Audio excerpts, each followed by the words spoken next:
Okay, let us discuss this problem. This is an easy problem. First make me the diagram.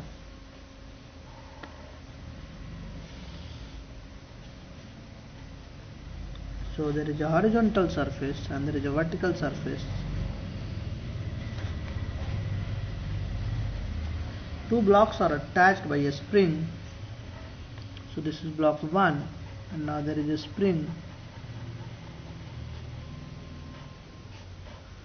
They call this block as 1 and this block is 2, and a spring constant of this spring is K.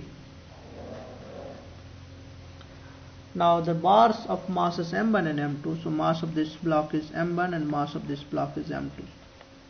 Let me read the question. Two blocks of masses M1 and M2 are connected by betless spring of a spring constant K, rest on a smooth horizontal plane. So this plane is smooth. Bar 2 is shifted a small distance x to the left. So what we are doing is, this bar is basically shifted toward this side by this distance, a small distance x, and then released.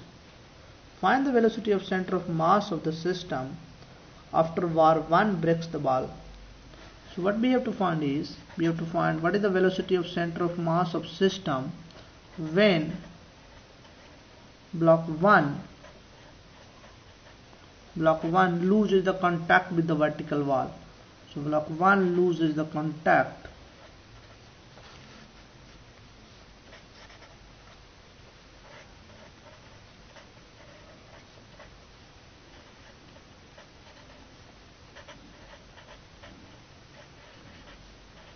I think some of you can do this one.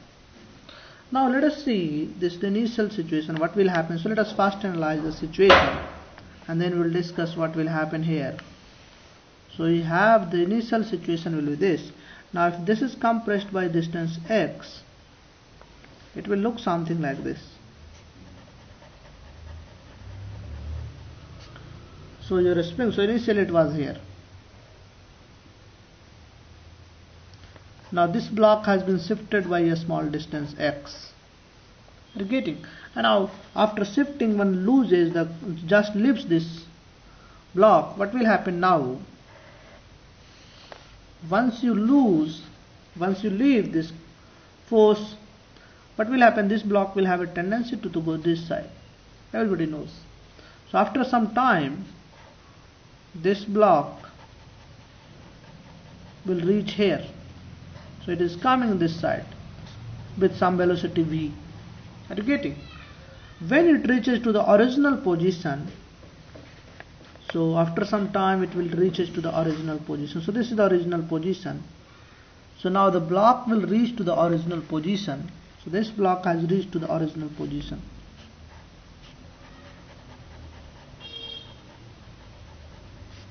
So this is original position regained.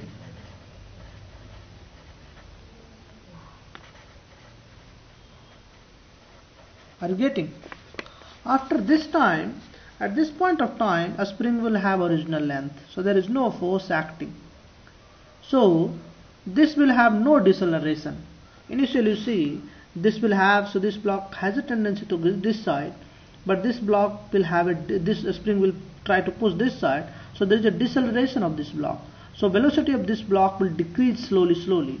Here you will have some decrease. Now at this point of time, you see, acceleration will be 0 because there is no forces acting. So this length is original length. So this is original position and the length of the spring will be basically this is away from the origin. Yeah, of course this is original position. In this case length is original. So length of a spring is natural.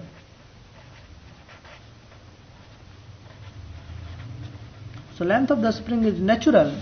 This means at that point of time acceleration will be 0 because force is 0. Kx is 0, so force is 0. Acceleration will be 0. But this block will have velocity. So block 2 will have some velocity. Let us call this velocity is v2. So block 2 has a velocity v2. So what is the velocity of block 2? So let us call v2. This is the velocity of block 2. Velocity of block 2. What do you say about velocity of block 1? So at this point of time, now this has gain the original length.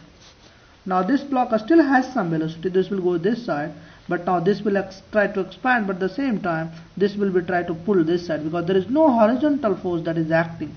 So even if I apply a slight horizontal force in this direction, very small force, so kx is even very small, this will move this side. But at that point of time, this velocity is approximately equals to 0. So if I have a very small increase in length, this will lose the contact with the ball, but the velocity will be 0. So I can say v1 will be 0 at the time of breaking off. So this is 0 at the time of breaking off, at the time of breaking off. Are you getting?